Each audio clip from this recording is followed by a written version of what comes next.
fact, epithelial tissues and the epidermis would be stratified squamous keratinized epithelium. So epithelial tissues are avascular, meaning they lack a blood supply. So there's actually no blood vessels or blood supply to your epidermis, which is the most superficial layers, well, most superficial 4 or 5 layers of your skin. So if you've ever had a cut where you've nicked yourself or something and it doesn't bleed, it's because you haven't penetrated far through the layers of your epidermis into the vascular area of your skin, which is called the dermis. Okay, ladies and gentlemen, welcome back to Guess the WN8, where my viewers submit games and I have to guess their stats based solely on their gameplay.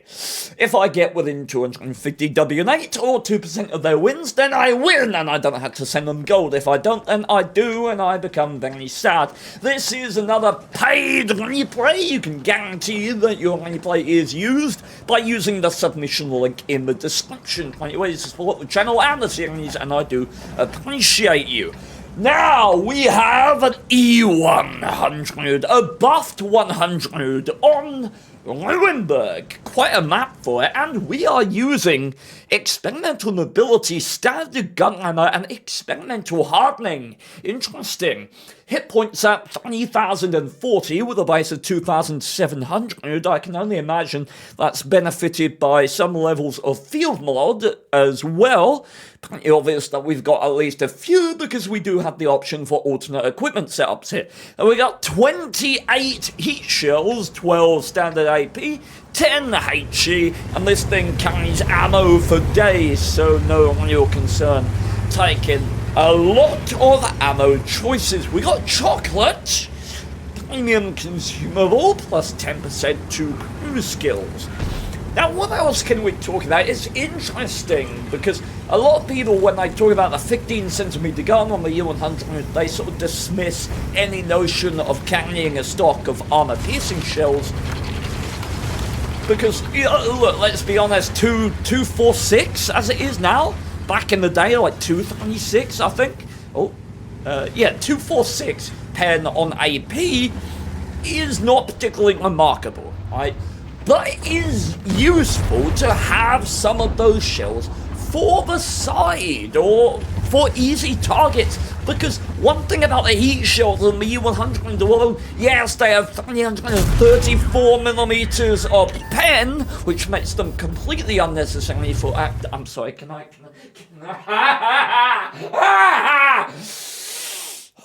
I have a problem. And the problem is, I love the 5100. Seriously, I sit down in my therapist's office and I say, look, it was quite a while to get to that step. I love the 5100. I love it. I want to see it do well. Autoloaders stay proximal to the combat, but not the prodigal element of it. It's really simple. Here's another rule. Autoloaders keep your health. Your health is really useful in the endgame, and you certainly don't want to trade it in a corner fight against a E100. Oh my lord. What has just happened is so antithetical to basic gameplay principles of the 5100. Why is this tank played so badly by like all of the player base? Why? Oh, I'm sad. I'm very sad. We were talking about the 15cm gun on the E100. Oh, and this should be a connection. Yes, indeed. AP from that Yak Panzer 299. The shell travel time of the heat shells is one of the reasons that you might want to take a stock of AP, because they travel at 600, and that's rather lucky. 606, I believe, meters per second, which is tragic. It's woeful. And I mean, standard AP and HE are much better at 757, but they are better. So, you know, leading shells at distance. So, well, you're going to want to be firing AP for shell travel time at least, rather than heat. Obviously, heat shells keep the pen over distance, but there is a consideration to be made. Shockingly, the 5100 is dead. There's like certain rules in World of Tanks. Rule number 1 is M6s will always drive outside on in front of KV2s. Rule number 2 is 5100s suck. Like, no one has ever played a 5100 well. Like, just, they are the first ones dead, or they drained all their health in the first minute of the game. Okay, why are we not loading E100 and getting a sideswipe kill on this Yak Punter right now? Seems really easy. We're on full health and we're passive. Even if we take the hit from the Yak Punter, it enables us a little. And one thing we don't particularly want them reversing into cover and getting a crossfire engagement between this Leo on this corner and that Yak Punter on that one. So I'd like to see a little bit more aggression here. This passivity is not particularly good for the game, I'd argue. Okay, if that E75 is going to volunteer to take a Smeggin, we'll happily give it to him. Let's talk about gun stats, shall we? 0.4 accuracy, 0.40 with, I believe, a 2.7 second aim time. Certainly not an accurate gun, but it's a big boomstick on a very big tank. We've got to enjoy it. Please load HE, my man. Please load HE. Tell me you've got intuition. I mean, surely intuition HE while moving up there. It's a good kill to be making, but we don't need to be using a heat shell on it. Certainly it's more logical in that situation to fire HE. Okay. Why are we not pushing? Why only we're not pushing? Like, you're full health in an E100. Look, there's good principled play here that says, oh, I don't want to push this because of this Leo, because of the crossfire that comes from there. Really? Are we threatened by that? We're top tier, we're full health in an E100. We're going to expose for, like, what? One shot from the Leopard, a distant shot from the EBR that's probably not even going to pen the side. Maybe there's a Scorpion and Canon and Yak Punter 105 out there. Unlikely, but maybe we can afford the hit point real estate for one of them. Like, we should just be pushing here at this point. You take the hit in the side, or you at least angle to try and mitigate. You can turn your tank to the right, mitigate it in that way, and potentially pick up the Leo as you pass. But you don't linger in this pass, but you push it, right? Because you can do a lot of damage here, and you have the real estate to fall back into this little outcrop here and hold. The enemy really, in my opinion, don't have the capacity to really push you in a severely threatening capacity at this point. The only worry that I'd have would be like a T103 coming up along there, and then if the enemy have occupation in here, then you're presented with a crossfire that you can't push into in a tank like an E100, but that's a hypothetical. It assumes that the enemy are going to play well, which is always a weakness of mine, and costs me a lot of high damage games, because I always anticipate the enemy team playing well, which means I don't play a circumstance which often would leave me getting loads of damage because the enemy are bad. Alright, pushing up here is interesting. Do I like this in comparison to the alternate players? Not awful way. Not awful way. Yeah, I don't like this because of this exact reason. Right? We're exposed to these guys, and we're exposed to these guys that we have here. So I still think pushing up the mid at this point is a viable play. Look at the enemy team list. They just can't threaten that, in my opinion. Passivity! 5100 on mines with small gun is trollers in Clan Wars. Really? Ambition. What we could be doing is loading HE and splashing into the engine deck of this guy. Or maybe A being overmatched it with a 15 centimeter, I'm not sure. But yeah, this seems stagnated. Really not accomplishing much here in a top tier heavy. I like this. You see this? Just a conglomeration of titties just waltzing back. Oh, might be able to get... yeah, okay. 34 millimeters of pen. Likes that big flat upper plate of that 705 there.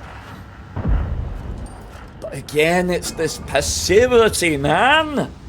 And I'm not sure, honestly, I'm really not sure why we haven't presented. I mean, we had like a...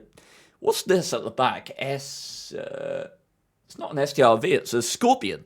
Like, we can push up here, discard this, and get the EBR killed, like, on this flank. That's certainly viable, in my opinion, depending on where the KPZ, or the Kanonen Yapanzer and the Scorpion is. But come on, we're still on full health. Your hit points are currency, my man. You want to trade them, you want to invest them, you want to say, okay, I'm starting this game, I have 2,700 base hit points. Let me do some calculations, let me get a notepad. Let me just consider, okay, that guy can take this amount of hit points, so I'll give him 400 hit points, that way I get to there, and then this guy does that. So I can use that to get to there. That will leave me with 2,000 yada yada. And then I can use that to get to there. And then we win. And I get a load of damage. See? That's how you play World of Tanks. It's not complicated. It's not rocket science. E100's even doing it, and the E75's even doing it. He's got like 400 hit points. God damn! I fast forwarded that one. Don't know where that hit. Looked like maybe a cupola shot, if you can call that thing a cupola. Okay, are we actually gonna do stuff now? What? What?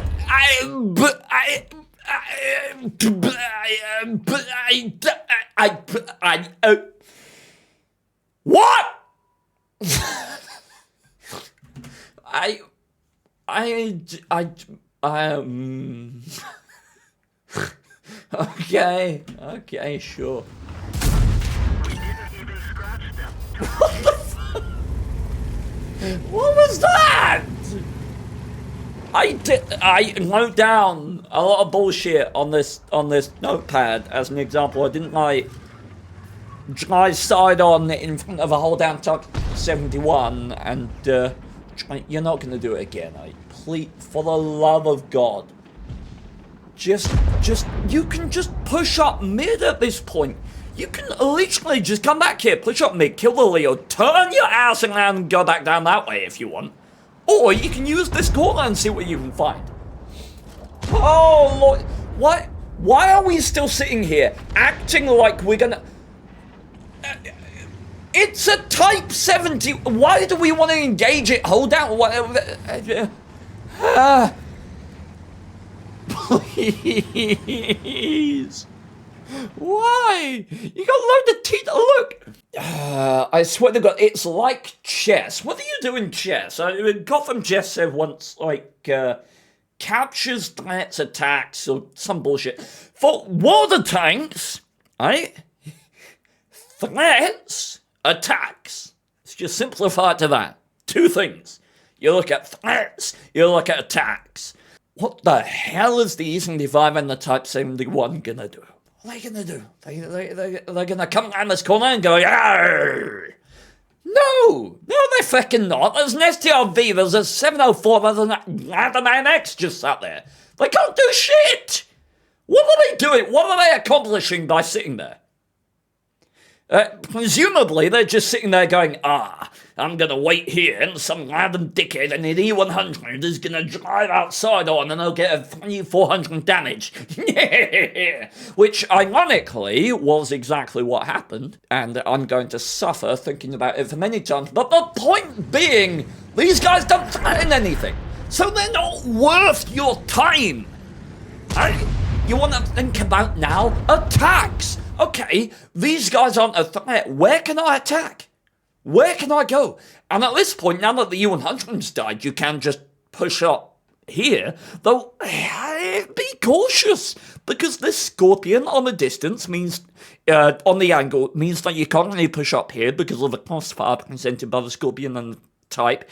Pushing over here takes you down by 1,000 hit points, although it is still viable. It just might mean that your capacity for attacking after that is limited. So why not just go back here? Let's go back here, completely ignore this Type 61 because he's not a threat.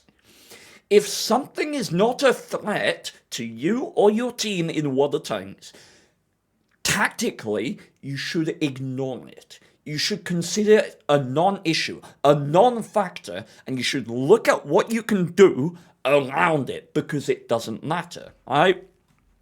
So you come back here, you push up here, you kill the leopard, you free up this thing, you kill that, you can turn around, you can do so much!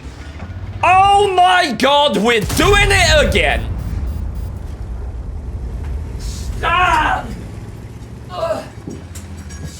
Stand! Help me! Chat. Wait, we're doing the thing! We didn't penetrate their armor. Stan, don't look. You just bounced the heat shield off a leopard. Oh, Stan. Oh, nice jugular notch.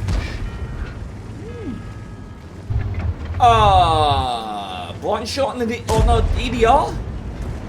I deserve something. Oh man, we've still got 2,600 hit points. Can we go? Leopard's fired.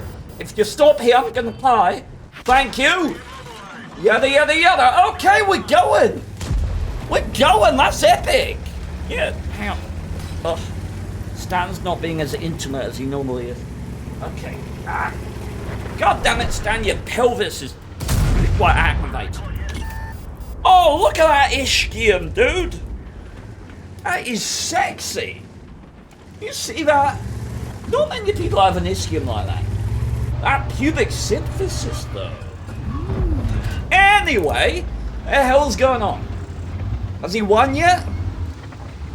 We waiting on the... Wait. My man, we have 2,200 hit points. Just trade 1 for 1 and you win. Oh. Okay, I'm gonna put this down before I hurt myself. Or him. Okay, Stan, you go there. Okay. Ugh. Stan just crumpled like this man's gameplay. Okay, yeah, over-angled the hole, over-angled, okay, that was okay. Okay, there was a little bit of Eastern Defy principle gameplay there. Oh, that's very nice. Look at, I'm getting very aroused. Okay. So 150 millimeters of armor on the lower plate, 200 millimeters on the upper plate, stands to reason. If you tilt the lower plate like that, people are going to bounce more off of it, and the upper plate is still going to be thick enough. Something that you can do in your big old heavy tanks, particularly pertinent in an IS-7. I don't know if he did it accidentally. It's beautiful either way. A lovely bounce from a Type 71, obviously aiming at the lower plate, but caught the upper plate, which was still on a severe angle. Love to see that. And when I talk about Eastern Defy principles, what I mean is that the Eastern Defy, very often, he's doing it deliberately as well. Oh, you beauty of a man! How are you good here, but so shit in terms of principles? Oh, you are a driving conundrum, Hunter. The E75 mostly fights on hard terrain, right? It's a city brawler. You want Nuremberg, you want Ensk, you want Himmelsdorf, and the RT's killed himself. Press 1 in chat if you're surprised. But the E75 has a surprisingly good hard terrain traverse. Right? So what you do in the E100 with it's like, what's the load rate on the E75? Like 130? Something like that? And it's like 30 degrees a second minimum on hard terrain. So you just wiggle. You wiggle, and it's shocking the amount of shells that you can eat with a track suddenly getting in the way of the lower plate. I think it's 150. I think it's 130. We can look after this. But yeah, the wiggle on the E75, you put it on an angle and then you just wiggle a little bit. It is surprisingly effective. And I started doing that against the Type 71. Oh. Chat. Tommy, were you watching all of that? Did you get to see me suffer? Well, you guys can guess what my favorite moment in this game was. The timer is 11 minutes, right? 11 minutes, and we're gonna see at some point. Just play out there. They can't threaten. You get like one shot on the side from a Leo and a distance shot from an EBR. And so that play is on the table. Passing up the mid, killing the Leo. Like, you can do that right now. You can absolutely do that, and that becomes even more viable when these guys come back. The TDs come all the way back and station around there. In which case, it's even more viable to go up there because you can't be threatened from the rear. So yeah, this play has been viable now for 30 seconds, 45 seconds, for a minute, minute 15, a minute 30,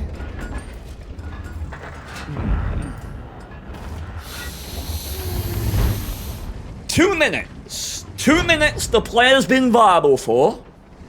We're zoomed out, we're looking around. And so look at the left. Look at the left. This completely mitigates any threat that might occur from these corners. Right? It completely mitigates it. You could even push to this corner if you wanted to, though that takes a lot of damage, which is unnecessary at this point.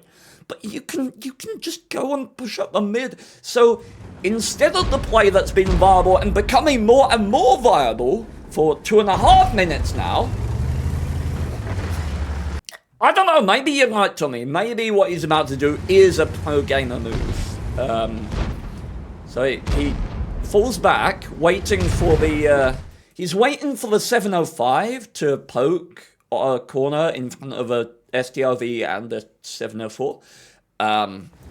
So that's viable. The play has now been viable for 3 minutes. E75's moving up. Okay, we're still waiting for this guy to poke a corner that he should never be poking. But he does, and he dies. Fantastic. And then... Here we go. Here's the play. Here's the play, Tommy. The play of the game. MVP, most valuable play of the game. Here you go.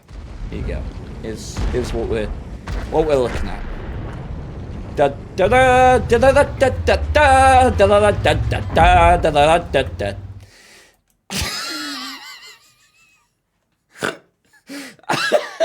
Oh no. Like, what the fuck? To be fair, he said this game was played at 4 AM. Yeah. Oh dear. That's just one, that's perfectly bad play. I love it. That's 4 AM play. But then, here's what's confusing to me. Is you get a kind of god tier play at the end, like kind of actually good play on the Type 71 at the end. Like, ignore not pressuring and waiting on this corner. Ignore that when we should be pushing. Okay, so here. here, we reverse to get a shot into the upper plate. And then after that, we don't... Do we pull? We don't pull forward into the line of fire of the Kanonenpanzer. We angle well. And then we reverse, because we know that Kanonenpanzer is still shooting out the side. And then we do this. Wait for it.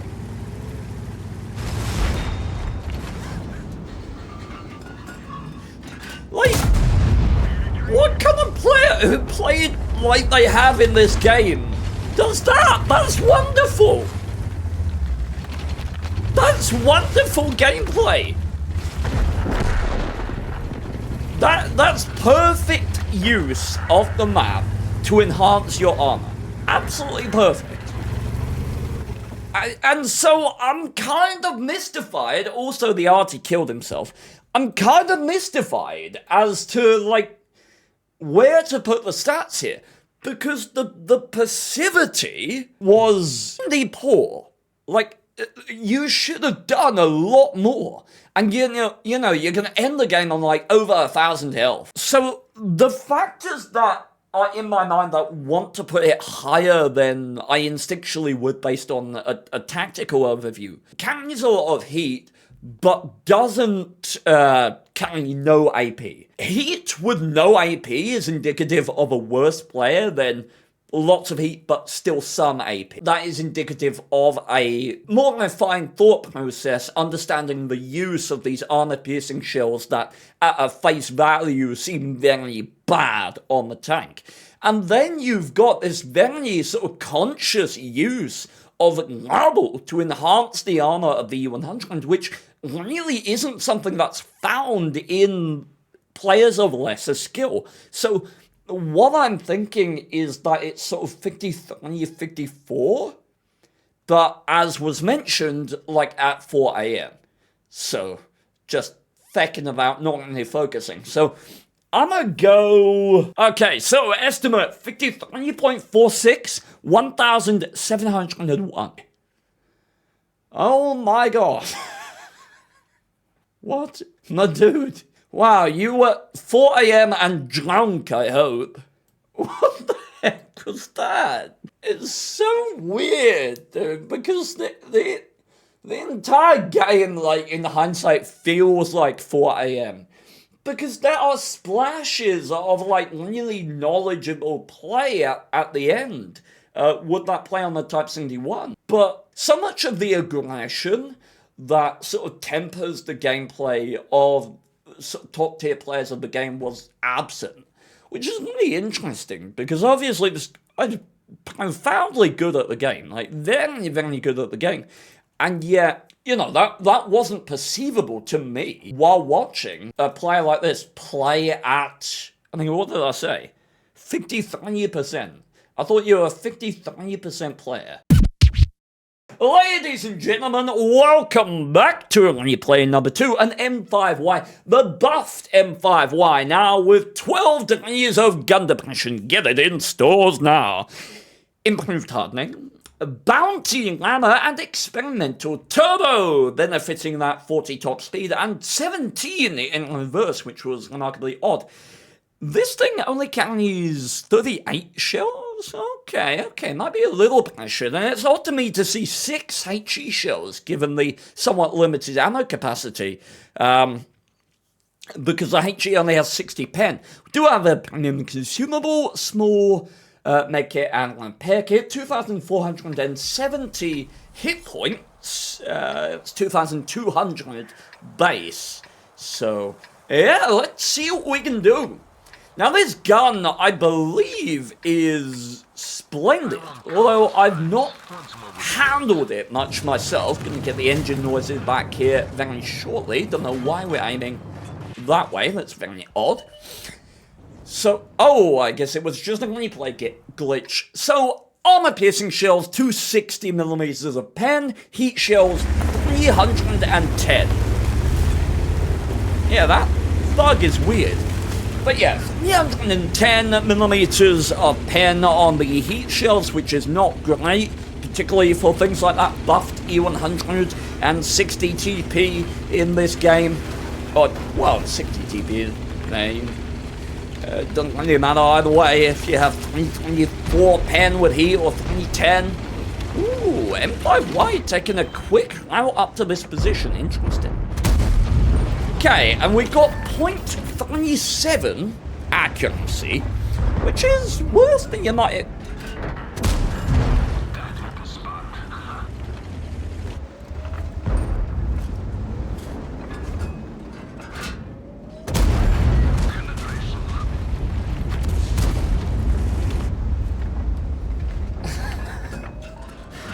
Hey look, it's the E100 from the last replay, Stan.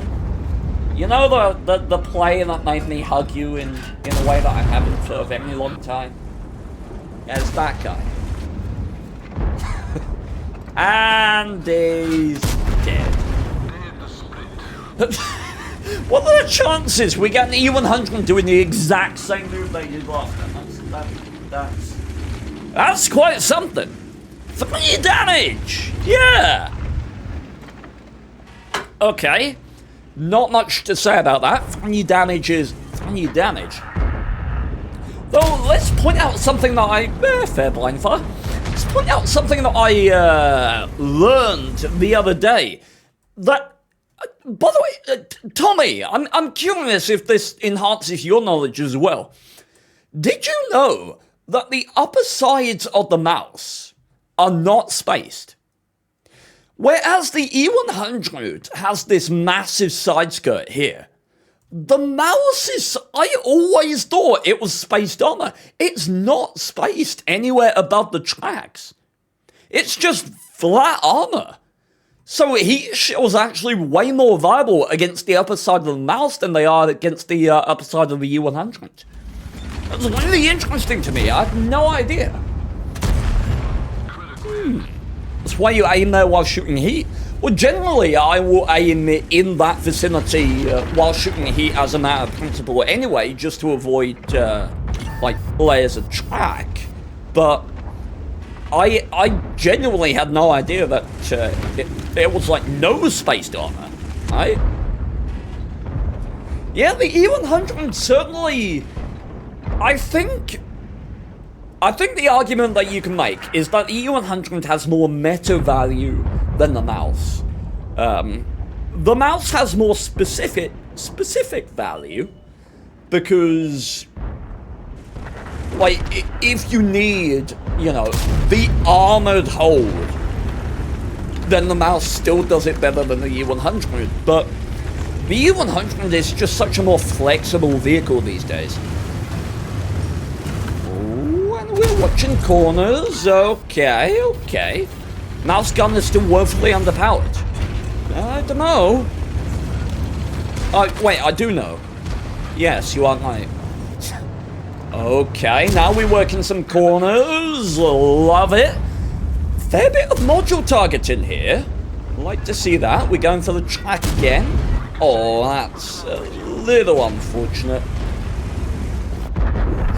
Centurion volunteering, and we know that the corner is over-occupied, so we're going back to try and fend off the rear. This is fair.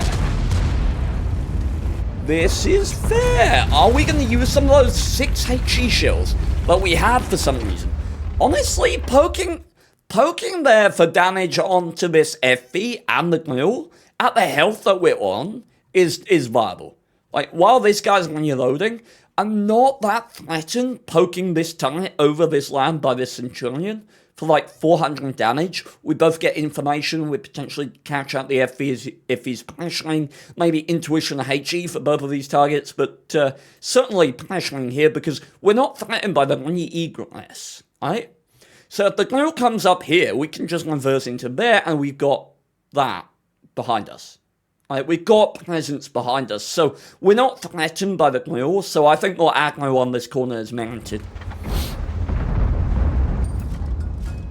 Heat shells being loaded, 310 pen, as we discussed earlier. Ooh, little lapse in sort of 519. I thought this was 400. Oh my word, it's 440. I thought it was a 400 damage gun. Only for 519. I'm like, Nanny? Okay, FV has died. We know there's no presence on that corner. Can we push while this engineering is relocating? Okay, cool. Good. Maybe HE shell in the chamber? Grill has relocated. You're not gonna find him right here. Cool. Wanted to bait the scent. Fair. I still think, given that, like, there's 5 minutes gone, you're still on full health. This is why I talk about health as a currency. And I do talk about conserving health in a lot of tanks. Right? It's the basis of a lot of my advice for newer players is to conserve health, and particularly I emphasize it in autoloaders. But in heavies, the very kind of fundamental basis of your gameplay is trading hit points and trying to outtrade them through various mitigation capacities like positioning, armor, allies, yada yada. So I think you should look at your hit points in a situation like that and say, okay, yeah, I may risk taking a hit here, but I'm going to get 3 damage, a knowledge onto an FV, a grill, right?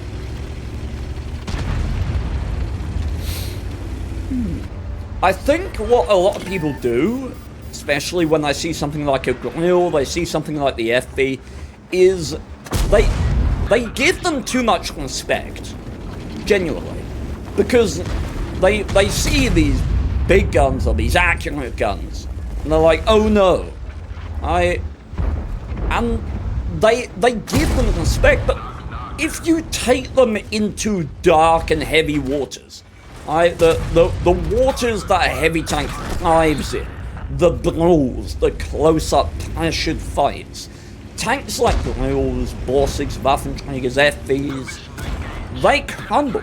Even something like a Conway, which has magnificent DPM. I think affording these things less respect actually ends up with you performing better against them the majority of the time. Did we just auto-aim a moving EBR at like 300 meters? That was optimistic. To use a word. Okay. Look, I've auto-aimed a fair amount of shots that I shouldn't have auto-aimed, but I think even I would have tried to aim that one. Mid-second shot you don't take? Yeah, but if you're shooting in the wrong direction, you're probably still gonna miss. Ooh, okay, yeah, we can pressure here. Don't know why we're loading heat, particularly. No, you're gonna take a hit. Don't worry about the armor here. You just go out there and just take the hit in the side and just kill him. You wanted to try and bounce that off the top. I mean, you might have just penned the engine deck, depending, but I've bounced dumbass shots like that before. Seth, thank you for the sub. Do appreciate you. I don't think it was auto-aim, but I may remember wrongly.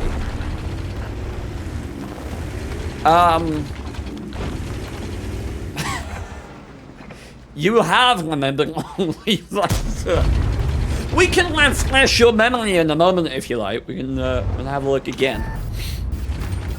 It was highly amusing, so we can have a look.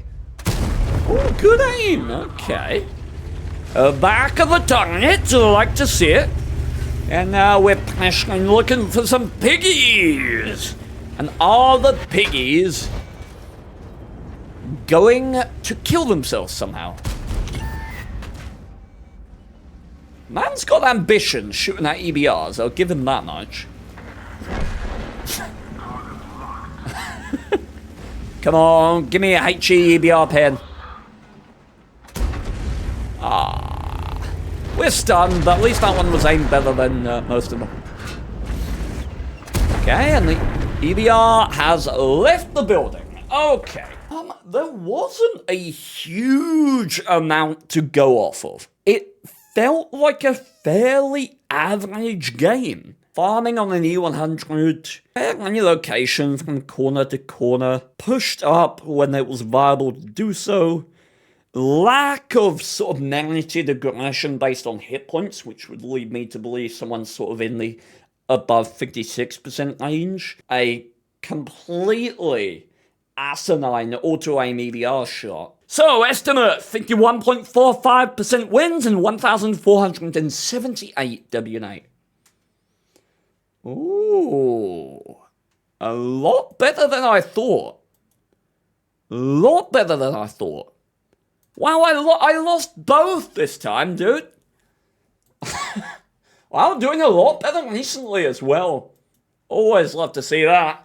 Okay, well, I've got to send some gold to both of these players. God dang it. And while I do so, I will do my outro. I'll say thank you very much, everyone, for watching. Links in the description to the previous and next episodes. There's also details on how you can submit. You can do a paid submission to have your only play guaranteed to be used in one of these episodes, where I will burn you upon the fires of my judgment. And yeah, it's been an absolute pleasure. Thank you so much for watching. Bye-bye. Humanity peaks at our community manager. He is mentally jacked and strengthening our backs just like the corner weight on the turret of the challenger. Cause if we find ourselves in a crappy mood, you will brighten our day just through your attitude. Steven and Peabody, badass crew. So please take the song as a token of my gratitude.